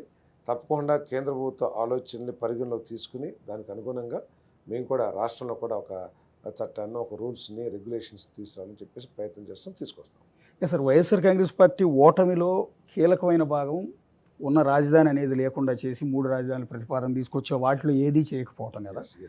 ఈ ఓటమి తర్వాత రీసెంట్గా జోగి రమేష్ గారిని ఇంటర్వ్యూ చేసినప్పుడు, నిన్న పేరు నాని గారిని ఇంటర్వ్యూ చేసినప్పుడు వాళ్ళు అంటున్న మాట ఏంటంటే, మా పార్టీ స్టాండ్ మారింది, మేము 3 రాజధానులు కాదు, 3 రాజధానులని ప్రజలు తిరస్కరించారు కాబట్టి మేము యాజ్ యూజువల్గా అమరావతి రాజధానికే కట్టుబడి ఉన్నాము, ఇక నుంచి మేమే పూర్తి చేస్తాం అన్నట్టుగా చెప్తున్నారు. దాన్ని మీరు విశ్వసిస్తున్నారంటే, ఐ మీన్ వాళ్ళు అమరావతికే కట్టుబడి ఉన్నారు, వాళ్ళు కంటిన్యూ చేస్తారు అనేది? అంటే ఇక్కడ విశ్వసించటం విశ్వసించకపోవటం సమస్య కాదు. ఎందుకంటే మా ప్రభుత్వ హయాంలోనే ఒక ప్రపంచ స్థాయి రాజధాని ఏర్పాటు అవ్వటం ఖాయం, అది అయిపోతుంది. కానీ ఇక్కడ ప్రజలందరూ కూడా ఆలోచించాలి. జ్ఞానం ఉన్న ఏ రాజకీయ నాయకుడైనా సరే విధ్వంసం జరుగుతుంది అని చెప్పేసి ప్రజలు ముక్త కంఠంతో మాట్లాడుతున్నప్పుడు వారి నిర్ణయాల్ని పునఃపరిశీలించుకోవటం అనేది కొంత విజ్డమ్ కానీ కొంత ఆలోచన శక్తి కానీ ఉన్న రాజకీయ పార్టీ యొక్క లక్ష్యం. ఓకే, ఈరోజు మీరు మొత్తం విధ్వంసం చేసేసి అసలు ఆ కట్టడాలన్నీ కూడా ఏమైపోతాయో కూడా అర్థం కాని పరిస్థితుల్లోకి తీసుకొచ్చి ఇప్పుడు మీరు రియలైజ్ అయితే ఏంటి ఉపయోగం? ఎన్ని వేల కోట్ల రూపాయలు మీ తప్పుడు నిర్ణయం మూలంగా నష్టం జరిగింది, దానికి ఎవరు పే చేస్తారు? ఇప్పుడు మీరు అంటున్నారు, అది అప్పటి నుంచి అంటున్నారు కదా. ఇప్పుడు మన పార్టీ వాళ్ళు మనం ఏ నిర్ణయం తీసుకుంటే ఆ నిర్ణయాన్ని ఆహ్వానిస్తారు, లేకపోతే నెత్తి మీద పెట్టుకుంటారు, ఏది చేస్తారు మనసులో ఏమున్నా కూడా. కానీ మొత్తం ప్రపంచవ్యాప్తంగా లేకపోతే రాష్ట్ర వ్యాప్తంగా దాని మీద మీది తప్పు అనే విధంగా అనేక డిస్కషన్స్ జరుగుతున్నాయి, అనేక ఉద్యమాలు జరిగినాయి, లాంగెస్ట్ ఎడ్యుటేషన్ అంతే కదా. సో అంత ఎడ్యుటేషన్ జరిగినప్పుడు ఎందుకు పునఃపరిశీలించుకోవటానికి ప్రయత్నం చేయలేదు? మీ ఆలోచన మూలంగా లాభం జరిగిద్దని చెప్పేసి ఏమన్నా మీరు గట్టిగా నమ్మారా? మీరు చెప్పిన వాదన ఏమిటంటే 1,00,000 కోట్లు ఖర్చు అవుతుంది అమరావతికి, ఆ 1,00,000 కోట్లు అమరావతికి ఖర్చు పెడితే రాష్ట్రంలో పేద ప్రజలకు ఏమీ చేయలేము అనేది మన వాదన. బహుశా ఆ వాదన కరెక్ట్ అని కూడా కొంతమంది కనిపించుండొచ్చు. కానీ ఈరోజు చంద్రబాబు నాయుడు గారు రాష్ట్ర బడ్జెట్కి కానీ రాష్ట్ర వెల్ఫేర్ స్కీమ్స్కి కానీ రాష్ట్ర అభివృద్ధికి కానీ ఎటువంటి ఆటంకం లేకోకుండా కేంద్ర ప్రభుత్వం నుంచి 15,000 కోట్లు తీసుకొచ్చారు. ఎఫ్ఆర్బిఎంకి సంబంధం లేకోకుండా మరో 18,000 కోట్లు జర్మన్ ఫైనాన్షియల్ ఇన్స్టిట్యూషన్ నుంచి నాబార్డ్ నుంచి తీసుకొచ్చారు. మీరు ఎందుకు తీసుకురాలేకపోయారు? మీకు పరిపాలన అవగాహన లేక, లేకపోతే మీకు ఆలోచన తక్కువయ్యా, లేకపోతే మీకు సరైన అడ్వైజ్ లేక చెప్పాలి ఈరోజు. సో దీని మూలంగా నష్టమైన ఈరోజు మారే అంటున్నారు, అయిపోయిందా? ఎంత నష్టం జరిగింది రాష్ట్రానికి? 5 సంవత్సరాలు కాదు, 10-20 సంవత్సరాలు. మన రాష్ట్రం ఏర్పడినప్పుడు తెలంగాణ అంతా కూడా భయపడిపోయింది. తెలంగాణ ప్రజలందరూ కూడా భయపడ్డారు, మేము కూడా అక్కడ ఉండేవాళ్ళం కదా. ఒకనొక స్టేజ్లో అయితే కొన్ని డెడ్ సిటీస్ ఉంటాయి, ఏది కొన్ని సిటీస్ అంటే రాత్రికి అయితే అసలు ఏంటో ఏమీ లేక కళావిహీనమైపోయిన సిటీస్ ఉంటాయి. హైదరాబాద్ కూడా ఆ విధంగా మారిపోయిద్దేమో. ఇక్కడ ఇన్వెస్టర్స్ అందరూ కూడా ఎక్కువ మంది ఆంధ్ర ప్రాంత వాసులు ఉన్నారు, అక్కడ కోస్ట్ లైన్ ఉంది, అక్కడ అవకాశాలు కొత్తగా వస్తాయి. కాబట్టి వీళ్ళంతా వెళ్ళిపోతే, ఎందుకంటే మీరు చూస్తే సంక్రాంతి పండగ కానీ లేకపోతే దసరా కానీ హైదరాబాద్లో అసలు ట్రాఫికే ఉండదు, మొత్తం ఇక్కడికి వచ్చేస్తారు. అటువంటి పరిస్థితి వస్తుందేమో అని కూడా భయపడ్డారు. సో మీరు ఎందుకు అప్పుడు పునరాలోచన చేసుకోలేకపోయారు? మీరు కనుక అప్పుడు కరెక్ట్గా పునరాలోచన చేసుకుంటే మళ్ళీ రాష్ట్రం వెనకబడేది కాదు కదా. దేశంలో ఏదో ఒక నెంబర్ 1 స్థానికో, 2nd స్థానికో, 3rd స్థానికో వెళ్ళేది కదా. పారిశ్రామికంగా అభివృద్ధి చెందేది. ఎన్ని కట్టడాలు బూజుపట్టిపోయినాయి ప్రైవేట్ రంగంలో కానీ గవర్నమెంట్ రంగంలో కానీ. 10,000 కోట్లు. సో ఆ నష్టాన్ని పూడుస్తాం ఎట్లా? అంటే బాధ్యత లేకపోవటం వల్ల కదా మీరు చెప్పారు, ప్రజలు వచ్చేసి మీరు ఒప్పేసుకున్నారు, అయిపోయిందా? సో అది అక్కడ ఆ విజ్డమ్ కానీ లేకపోతే ప్రాపర్ వర్డ్ ఏదో నాకు రావట్లేదు, ఆ ఆలోచన శక్తి లోపించింది గత ప్రభుత్వం అని చెప్పేసి నేను భావిస్తాను. అంటే ఇప్పుడు మళ్ళీ జగన్ 2.0 వస్తుంది, 2.0లో కొత్త జగన్ని చూస్తారు. ఇప్పుడు మా పార్టీ వాళ్ళందరినీ కూడా అన్యాయంగా అక్రమంగా అరెస్టులు చేస్తున్నారు, ఒక కొత్త కల్చర్ని స్టార్ట్ చేశారు టీడీపీ. రేపు నేను జగన్ 2.0లో ఇంతకింత రెట్టింతలు మీరు అనుభవించాల్సి వస్తుంది అనేది ప్రతిరోజు జగన్ గారు వార్నింగ్ ఇస్తూ ఉన్నారు. జగన్ 2.0 ఇస్తారా పాసిబిలిటీ మీరు? మనం చూసాం కదా, కరోనా 1.0లో చాలా తీవ్రంగా చాలా బలంగా ఉండేది. అది రాను రాను బలహీనం అయిపోయి కరోనా 2కి అది ఎవరో లెక్క చేయకుండా పరిస్థితి వచ్చేసింది. దానివల్ల ఎఫెక్ట్ కూడా ఏమి లేని పరిస్థితి. కాబట్టి 2-0 వైఎస్ఆర్సీపీ 2-0 ఉంటుందని చెప్పేసి నేను భావిస్తున్నా. ఉన్న రానిచ్చే పరిస్థితి లేదు. కూటమి ప్రభుత్వం చాలా బ్రహ్మాండంగా ప్రజలు ఆకాంక్షలను తీరుస్తూ యువతీ యువకులకి ప్రజలకి ఒక భవిష్యత్తు మీద ఆశ కలిగించే విధంగా నమ్మకంతో ప్రభుత్వం నడుస్తుంది. కాబట్టి వారికి అవకాశం ఉంటుందని చెప్పేసి నేను భావిస్తున్నాను. సార్ మీరు ఇంకోటి గృహ నిర్మాణ శాఖ చాలామంది వెయిట్ చేస్తూ ఉన్నారు. ఈరోజు కూడా గూడు లేని పేద ప్రజలు ఎంతోమంది ఉన్నారు. పిఎంఏవై స్కీమ్ కూడా ఇంకొక 3 ఏళ్ళు ఎక్స్టెండ్ చేసినట్టున్నారు. వాళ్ళ ప్రభుత్వం ఆ నిధులను సరిగా వినియోగించకపోతే 26 దాకా ఎక్స్టెండ్ చేయించినట్టున్నారు. సో రెండోది వచ్చి మీ ప్రభుత్వం ఇచ్చిన హామీ ఏంటంటే అర్బన్లో 2 సెంట్లు, రూరల్లో 3 సెంట్లు స్థలం ఇస్తామని. ఆ ప్రాసెస్ స్టార్ట్ అయిందా? ఎట్లా? జియో కూడా ఇచ్చారు. రెవెన్యూ డిపార్ట్మెంట్ జియో కూడా ఇచ్చింది. భూములను కూడా ఐడెంటిఫై చేయమని చెప్పేసి కొంత మాకు కూడా ఇన్ఫర్మేషన్ ఇవ్వడం జరిగింది. రెవెన్యూ డిపార్ట్మెంట్ దాని మీద పనిచేస్తూ ఉంది. ఇప్పుడు అర్థం చేసుకోవాల్సింది ఏంటంటే ముఖ్యమంత్రి గారికి కూటమి ప్రభుత్వానికి చాలా చేయాలనే ఆలోచనలు ఉన్నాయి. ప్రజలు 5 సంవత్సరాలు నష్టపోయారు. వాళ్ళకి ఈ 5 సంవత్సరాలన్నా మేలు చేయాలనే లక్ష్యంతో పనిచేస్తూ ఉన్నారు. సో ప్రజలు కానీ కార్యకర్తలు కానీ ఒక్కటే విషయం దృష్టిలో పెట్టుకోవాల్సింది ఏంటంటే 10 లక్షల కోట్ల అప్పులతో మన రాష్ట్ర ప్రభుత్వం పగ్గాలు చేపట్టింది. కేంద్ర ప్రభుత్వం నుంచి వచ్చిన 93 పథకాలు సద్వినియోగం చేసుకోలేక ప్రజలకు చేకూరాల్సిన మేలు జరగకోకుండా పోయింది. వ్యవస్థలన్నింటినీ కూడా విధ్వంసం చేయటమే కాకుండా అసలు ఏ నిధులు ఎక్కడ ఖర్చు పెట్టారు, ఎందుకు ఖర్చు పెట్టారో తెలియని పరిస్థితి ఉంది. కాబట్టి వీటిని కూడా పరిగణలో తీసుకుని మన హామీల అమలు సంక్షేమ కార్యక్రమాల్లో అయితే వెనకడుగు వేసే పరిస్థితి లేదు. మనం ఆల్రెడీ ఇచ్చేసాం, అన్నీ కూడా అయిపోయినాయి. ఫస్ట్ ఇయర్ గత ప్రభుత్వం కూడా ఫస్ట్ ఇయర్లో అన్నీ చేయలే, కానీ ఈ ప్రభుత్వం ఫస్ట్ ఇయర్లోనే దాదాపు 80% పూర్తి చేసేసింది.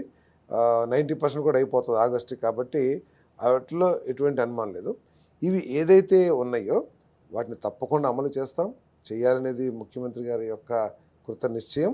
సో నిధులు అందుబాటులో దృష్టిలో పెట్టుకుని ఒక్కదాని తర్వాత ఒకటి చేసుకుంటూ పోతాం. ఇప్పటికి 93 పథకాలు క్యాన్సిల్ అయిపోయినాయి. ఉదాహరణకి జల్ జీవన్ మిషన్ ఉంది, అమృత్ 2 ఉంది, ఎన్డీబీ ఉంది. ఇవన్నీ కూడా ఈ 3 పథకాలు వచ్చినట్లయితే రాష్ట్రంలో రహదారుల సమస్య కానివ్వండి, త్రాగునీటి సమస్య కానివ్వండి, ఇవన్నీ కూడా ఉండేవి కాదు. కేవలం ఉదాహరణకి జల్ జీవన్ మిషన్ 25,000 కోట్లు ఇస్తే కనీసం 2,000 కోట్లు కూడా వినియోగించుకోలేని పరిస్థితి రాష్ట్ర ప్రభుత్వానికి ఉంటే ఇంకా ఏ విధంగా పరిపాలన చేస్తుంది? పిఎంఏవై కూడా అంతే. పిఎంఏవైలో కేంద్రం తాను నిధులు ఇవ్వటం పక్కన పెట్టండి. చంద్రబాబు నాయుడు గారు ముఖ్యమంత్రిగా ఉన్నప్పుడు ఒక యూనిట్కి అంటే ఒక ఇంటికి 2.5 లక్షల రూపాయలు ప్రతి పైసా రాష్ట్ర ప్రభుత్వం నిధులు, కేంద్ర ప్రభుత్వం సహకారం లేదు. అంటే ఆ రోజు స్కీమ్ లేదు కేంద్ర ప్రభుత్వం, పూర్తిగా రాష్ట్ర ప్రభుత్వం నిధులతో చేశారు. దాన్ని 2.5 లక్షలకు ఉన్నది పెరుగుతుందో తగ్గిద్దా? మీరు కన్స్ట్రక్షన్ చేస్తుంటారు, ఎవరికైనా కామన్ సెన్స్ 3 లక్షలు చేయాలి. కానీ గత ప్రభుత్వం 2.5 లక్షలు దాన్ని 1,80,000 చేసింది.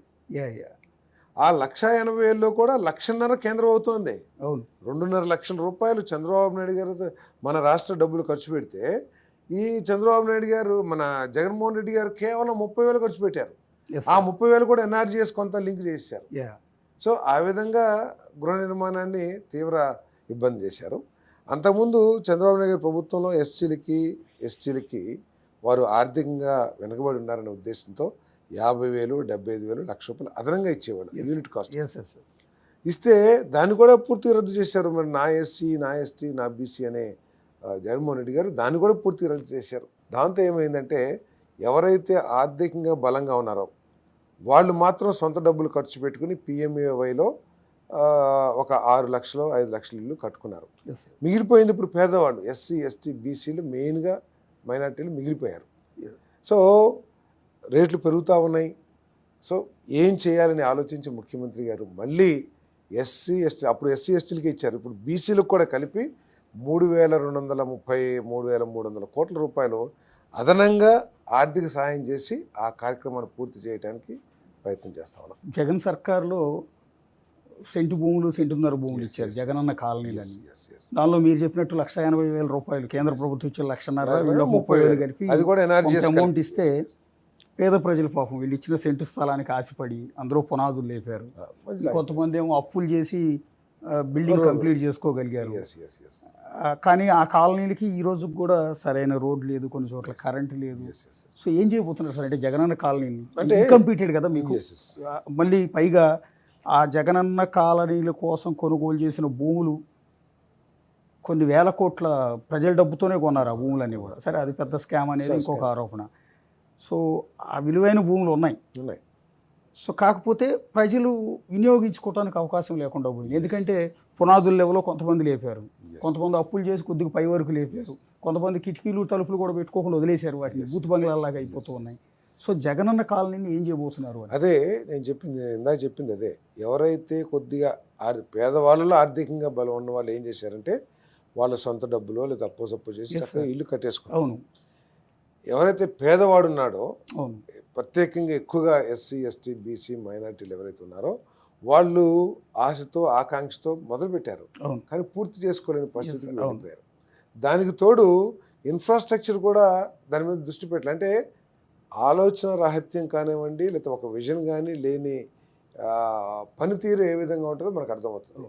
ఒక్కసారి ఏదో ప్రచారం కోసం చేసినట్లు మొత్తం 30 లక్షల ఇళ్ల స్థలాలు ఇచ్చేసాం అనే ఆలోచనకే పోయారు తప్పితే 30 లక్షల ఇళ్ల స్థలాలు ఇచ్చి వాళ్ళకి ఏ విధంగా ఇన్ఫ్రాస్ట్రక్చర్ క్రియేట్ చేయాలి, దానికి ఏ విధంగా నిధులు తీసుకురావాలని ఆలోచన లేకుండా భూమి కొనేశారు. ఏదో ఫిల్లింగ్ చేయమని చెప్పేసి ఒక ఆర్డర్ ఇచ్చారు, దానికి నిధులు ఎంత కేటాయించామనేది లేదు. సో ఈ విధంగా ఒక విధానం లేకుండా చేశారు. ఈరోజు ప్రభుత్వం ఇందాక అదే చెప్పింది, ఎస్సీ ఎస్టీ బీసీలకి 50,000 అదనంగా ఇచ్చి వారిని కట్టుకుంటానికి ప్రోత్సహిస్తూ ఉన్నాం. ఈ ఇన్ఫ్రాస్ట్రక్చర్ డెవలప్మెంట్ కూడా కొంత నిధులు ఖర్చు పెట్టాలని చెప్పేసి ప్రయత్నం చేస్తా ఉన్నాం. జగనన్న కాలనీ పేరు మారుస్తారండి? సేమ్ కంటిన్యూ మారిపోయింది కదా, no more Jagananna colonies, NTR PMAY colonies. NTR PMAY. ఎందుకంటే ప్రైమ్ మినిస్టర్ ఎక్కువ, ఇప్పుడు 1,80,000 1,50,000 ఉంటే పేరు ఎవరు పెట్టుకుంటాం మనం? కనీసం ప్రధానమంత్రి గారి పేరు లేకోకుండా, ఆఖరికి ప్రధానమంత్రి సెంట్రల్ గవర్నమెంట్ లోగో కూడా లేకోకుండా హౌసింగ్ కాలనీస్ కడితే నిధులు ఆపేశారు కేంద్ర ప్రభుత్వం. పేరు మార్చారు సార్? ఇంకా మార్చేసాం. పిఎంఏవై అప్పుడు లేదు, పిఎంఏవై అని పెట్టలా ఫస్ట్లో. ఇప్పటికీ జగనన్న కాలనీలనే ఉన్నాయి కదా. ఆ విధంగా పేరు పడిపోయింది. ఓకే. సో ఇవన్నీ మార్చారు, ఎన్టీఆర్ పిఎంఏవై కాలనీ. అంటే అందులో ఆల్రెడీ జగన్ సర్కార్లో ఆ పాలనలో ఇన్కంప్లీటెడ్ ఉన్న హౌసెస్ కూడా మీరు ఇప్పుడు ఆర్థిక ఎన్టీఆర్ పిఎంఏ చేయించి పూర్తి చేపిస్తున్నాం. మేము ఎక్కడ గత ప్రభుత్వం వైసీపీ ఏంటంటే 2014-19 మధ్యలో ప్రారంభించిన ఇళ్ళని మేము క్యాన్సిల్, మధ్యలో ఉన్నా కూడా క్యాన్సిల్ చేస్తామని చెప్పేసి క్యాన్సిల్ చేశారు. వాళ్ళకి ₹1 కూడా ఇవ్వాలి. మీరు చంద్రబాబు నాయుడు దగ్గర వెళ్ళి అడుక్కోండి అని చెప్పేసి ఏదో సొంతంగా ఇచ్చినట్లు కాదు కదా. చంద్రబాబు నాయుడు గారు ఇచ్చినా, జగన్మోహన్ రెడ్డి ఇచ్చినా ప్రభుత్వ నిధులు ఇస్తారు. సో ఏ ప్రభుత్వం వచ్చినా దాన్ని కంటిన్యూ చేయాలి. వాళ్ళు ఏం చేశారు? క్యాన్సిల్ చేశారు. దాదాపు 2,73,000 మందికి పేమెంట్లు ఎగ్గొట్టేశారు. సగంలో ఉన్నాయి, కొన్ని చాలా వరకు పూర్తి అని. అదే కానీ మేము అటువంటి విక్టిమైజేషన్కి కానీ పొలిటికల్గా మేము వెళ్ళదలుచుకోవాలి. ఏదైతే నిర్మాణాలు ఉన్నాయో వాటన్నిటిని పూర్తి చేయడానికి ప్రయత్నం చేస్తాం. ఎవరైతే స్టార్ట్ చేసుకోలేదో అవి క్యాన్సిల్ చేస్తాం. ఇప్పుడు దాకా అసలు స్టార్ట్ కానీ ఉంటే అవి క్యాన్సిల్ చేస్తాం. ఎవరైతే ప్రారంభించారో అవి పూర్తి చేయడానికి ప్రయత్నం చేస్తాం. యాక్చువల్గా ఈ స్కీమ్ 2024 డిసెంబర్కి పూర్తి అయిపోయింది. ముఖ్యమంత్రి గారు ప్రయత్నం చేసి కేంద్ర ప్రభుత్వాన్ని ఒప్పించి 2026 మార్చి వరకు తీసుకొచ్చారు. ఈ లోపల మ్యాక్సిమం పూర్తి చేయడానికి మేము ప్రయత్నం చేస్తాం. అంటే మీరు ఇస్తానని హామీ ఇచ్చిన 2 సెంట్లు 3 సెంట్లు స్థలాలు కాకుండా జగనన్న కాలనీని, సారీ మీరు పేరు మార్చిన ఎన్టీఆర్ పిఎంఏ కాలనీలో పూర్తి చేస్తానికి ప్రయత్నం చేస్తాం. స్టార్ట్ చేయని వాళ్ళని మాత్రం క్యాన్సిల్ చేసేస్తాం. ఇప్పుడు దాకా కూడా. ఓకే. ఎందుకంటే ఇప్పుడు దాకా స్టార్ట్ చేయని వాళ్ళు నెల తర్వాత 2 నెలల తర్వాత ప్రారంభించి 2 మార్చికెళ్ళ పూర్తి చేసుకోలేకపోతే మధ్యలో ఆగిపోతాయి ఇల్లు. మధ్యలో ఆగిపోతే నేషనల్ వేస్ట్ కదా, ఖర్చు పెట్టిన నిధులు వేస్ట్ అయిపోతాయి. తర్వాత కేంద్ర ప్రభుత్వం ఏం చెప్పింది? పిఎంఏ 2లో గతంలో ఎప్పుడు హౌసెస్ శాంక్షన్ కాని వాళ్ళకి మాత్రమే కొత్త శాంక్షన్స్ ఇస్తామన్నారు. సో వీళ్ళు స్టార్ట్ చేసుకున్నారు అనుకోండి, వీళ్ళకి శాంక్షన్ అయినట్టే కదా. శాంక్షన్ అయింది కాబట్టి పిఎంఏ 2లో తీసుకోలేము. కాబట్టి ఇవన్నీ సమస్యలు ఉన్నాయి. కాబట్టి ఇప్పుడు స్టార్ట్ చేయని వాటిని క్యాన్సిల్ చేసేస్తాము. ఎవరైనా ముందుకొచ్చి మేము కట్టుకుంటామంటే మేము ఆపం, కానీ ఎస్ సార్. ఒకవేళ ఇంట్రెస్ట్ లేకో లేకపోతే సమస్య ఉందో కట్టుకోవడానికి క్యాన్సిల్ చేసి మిగతా పూర్తి చేస్తాం, ప్రయత్నం చేస్తాం. అంటే కొంతమంది మీద అలిగేషన్స్ వచ్చాయండి. కొంతమంది ఎమ్మెల్యేలు ఎస్ ఎస్ ఎస్ అప్పట్లో భూములు ఈ జగనన్న కాలనీ కోసం భూములు కొనుగోలు చేయడంలో స్కామ్ జరిగింది. ఎస్ అక్కడ ల్యాండ్ రేట్ 5 లక్షలు ఉంటే 50 లక్షలకి ఎమ్మెల్యేలే కొనుగోలు చేసి ఎస్ ఎస్ ఎస్ క్లెయిమ్ చేసుకున్నారు, కోట్ల రూపాయలు సంపాదించారు అని చాలా మంది ఎమ్మెల్యేల మీద అలిగేషన్ ఉంది. దాని మీద ఎంక్వైరీ కంటిన్యూ చేస్తున్నారు. ఎస్ ఎంక్వైరీ చేశారు, ఎంక్వైరీ కంటిన్యూ అవుతుంది. ఆ రిపోర్ట్ కూడా ముఖ్యమంత్రి గారి దగ్గరికి చేరినట్లుంది. ఓకే. దాని మీద కఠినమైన చర్యలు తీసుకుంటాం. అదేవిధంగా ఇళ్ల నిర్మాణంలో కూడా కొన్ని కంపెనీస్ పూర్తి చేయకుండానో లేకపోతే నాసిరకంగా చేయటమో లేకపోతే మధ్యలో ఆపేస్తామో చేశారు. వాళ్ళ మీద కూడా ఎంక్వైరీ రిపోర్ట్, విజిలెన్స్ రిపోర్టు రెడీగా ఉంది. వాళ్ళు ఎవరైనా సరే ఈ హౌసింగ్ డిపార్ట్మెంట్కి నష్టాన్ని చేస్తుంటే వాళ్ళ మీద కఠిన చర్యలు తీసుకుంటాం. అంటే నకిలీ పట్టాలు ఇచ్చారు అని ఇప్పుడు నిన్న పేరు నాని మీద అండ్ వల్లభనేని వంశీ గారి మీద ఇద్దరి మీద కూడా అలిగేషన్స్ ఉన్నాయండి. ఈ Yes, జగనన్న కాలనీలోనే Yes, yes. నకిలీ పట్టాలు ఇచ్చారు అని. సో దాని మీద ఇది ఎంక్వైరీ కూడా నడుస్తున్నట్టుంది.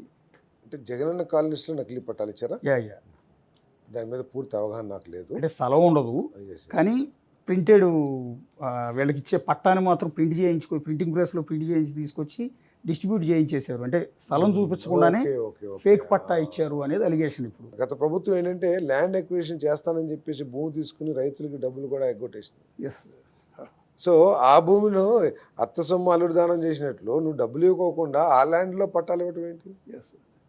సో అటువంటి సమస్యలు కొన్ని ఉన్నాయి. ఒక్కసారి అంటే కన్క్లూడ్ చేసే ముందు చంద్రబాబు గారు నిన్న ఒక ప్రపోజల్ పెడితే మొట్టమొదటి దాన్ని మీరే ఇంప్లిమెంట్ చేస్తున్నారు అని తెలిసి చాలా హ్యాపీగా ఫీల్ అయ్యాము. ఇది 3 పంటలు వేయమని చంద్రబాబు నాయుడు గారు ఒక ప్రపోజల్ పెట్టారంటే మీ భూమిలో Yes. ఈ జిల్లాలోనే ఉన్న నాకు ప్రపోజల్ పెట్టలేదు. అదే మొత్తం ఓవరాల్గా అందరికి టాస్క్ ఇచ్చారు. Yes, yes, ఆ yes, టాస్క్ లో yes. భాగంగా మీ భూమిలో Yes, 3వ yes. పంట వేసారు. అదేంటంటే ప్రిన్సిపల్ సెక్రటరీస్ కాన్ఫరెన్స్లో అగ్రికల్చర్ మీద రివ్యూ చేస్తూ సీఎం గారు ఏమన్నారంటే ఇక్కడ 2 పంటలు వేస్తున్నారు కదా, 3వ పంట వేస్తే ఏంటి పరిస్థితులు ఒకసారి పరిశీలించండి, 3వ పంట సక్సెస్ అయితే కనుక జిఎస్డిపి బాగా పెరుగుతుంది కదా అని చెప్పేసి వారు సూచించారు. Yes, sir. సూచించగానే నేను వ్యవసాయ కుటుంబం నుంచి వచ్చిన Yeah, విషయం అందరికీ తెలిసిందే. వెంటనే మా ఎవరైతే వ్యవసాయ పనులు చూస్తారో అతను చెప్పి ఒక 10 ఎకరాలు అనుకుంటాను, ఒక 5-6 ఎకరాలు వరి, Okay. ఒక 4 ఎకరాల్లో 2 రకాల మినపిత్తులు పెట్టి పంట వేశాం. ఓకే. వరి బాగా పండింది. వరి ఇంకా పంట కోతకు వస్తుంది ఒక 15 Okay. రోజుల్లో. వరి అయితే ఇబ్బంది లేకుండా బాగా వచ్చింది. మినువులో విదేశీ విత్తనం లేకపోతే వేరే రాష్ట్రాల నుంచి విత్తనం, Yes. అది విత్తనం నాకు ఒకరు, బట్ లోకల్ విత్తనం బాగానే సక్సెస్ అయింది. పెద్ద లార్జ్ ఎక్స్టెంట్లో వ్యవసాయం చేస్తే అది సక్సెస్ అవుతుంది. ఓకే.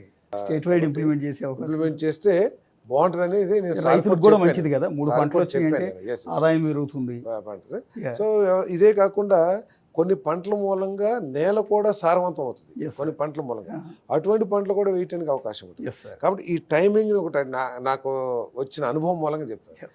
ఈ టైమింగ్ని కనుక కొద్దిగా అడ్జస్ట్ చేసుకుంటే వాటర్ అవైలబిలిటీ కనుక మనం తీసుకురాగలిగితే, ఎందుకంటే ఇప్పుడు సీఎం గారు సోలార్ పవర్ని అవును. బాగా తీసుకొచ్చారు కాబట్టి విద్యుత్ ఖర్చు కూడా రాష్ట్ర ప్రభుత్వం మీద రైతుల మీద కూడా తగ్గుతుంది కాబట్టి ఇది సక్సెస్ అయ్యిద్దని చెప్పేసి నేను భావిస్తాను. బేసిక్గా పార్సారథి గారు వివాద రహితుడు.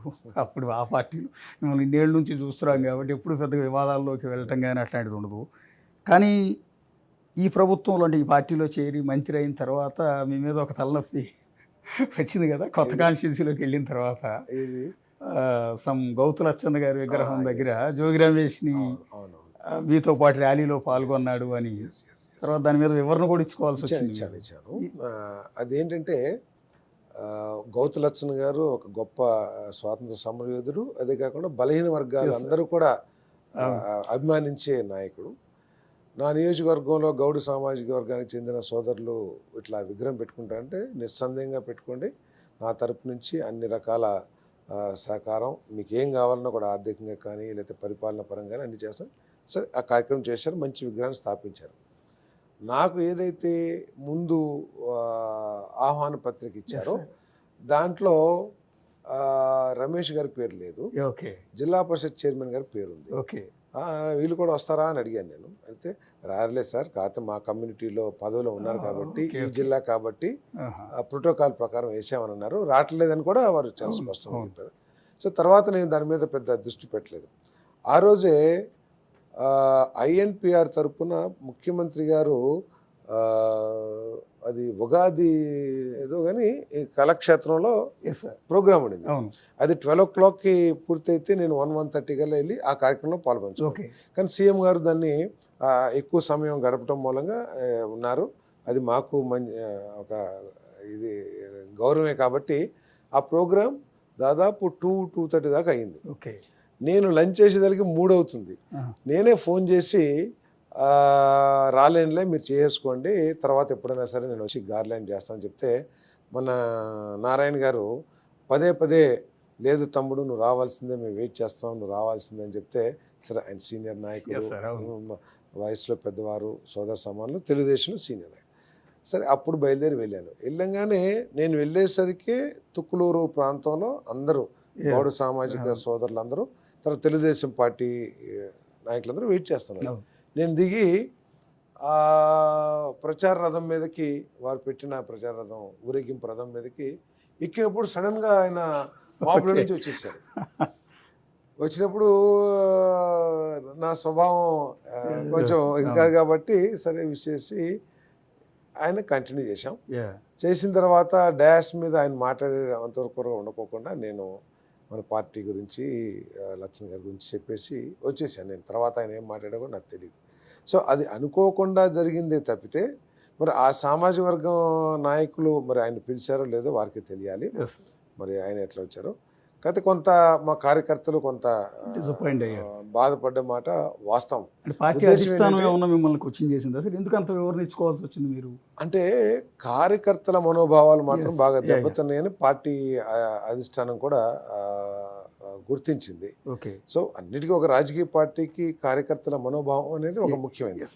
సో అట్లీస్ట్ ఆ రోజున్న సిచ్యుయేషన్ని డైల్యూట్ చేయడం కోసం నేను ఎక్స్ప్లెనేషన్ ఇవ్వటమే కాకుండా క్షమాపణ కూడా చెప్పాను. నేను అది నాకు తెలియకుండా నా పరోక్షంగా జరిగినా కూడా, సో నేను ఉన్నాను కాబట్టి ఆయన చేసిన పనుల మూలంగా రమేష్ గారు చంద్రబాబు నాయుడు గారి ఇంటి మీదకి వెళ్తాం అనేది ఆ రోజు నేను కూడా ఖండించిన వ్యక్తుల్లో, కొంచెం తప్పు అనే భావించిన వ్యక్తులు నేను కూడా ఒకరిని. సో దాంతో తెలుగుదేశం పార్టీ కార్యకర్తల మనోభావాలు దెబ్బతిని ఉన్నాయి. సో అటువంటి వ్యక్తి అక్కడ చూసి బాధపడి ఉంటారు. కాబట్టి నేను భేషజాలకు పోకుండా నిన్ను క్షమాపణ చెప్పాను. నేను తర్వాత బాబు గారిని కూడా కలిసినప్పుడు వారు కూడా ఏమీ లేదులే, జాగ్రత్తగా చూస్తూ ఉండి, ఏదైనా క్యాస్ట్ ఆర్గనైజేషన్ కానివ్వండి, ఏదైనా కానీ పార్టీ లైన్స్లో ఉన్నట్లు ఉండేట్లు చూసుకో. థ్యాంక్ యూ సార్, చాలా వాల్యుబుల్ టైం ఇచ్చారు, అనేక అంశాల గురించి మాట్లాడారు. ఇది ఏపీ సమాచార అండ్ గృహ నిర్మాణ శాఖ మంత్రి పార్థసారథి గారితో బిగ్ ఇంటర్వ్యూ. చూస్తూనే ఉండండి బిగ్ టీవీ.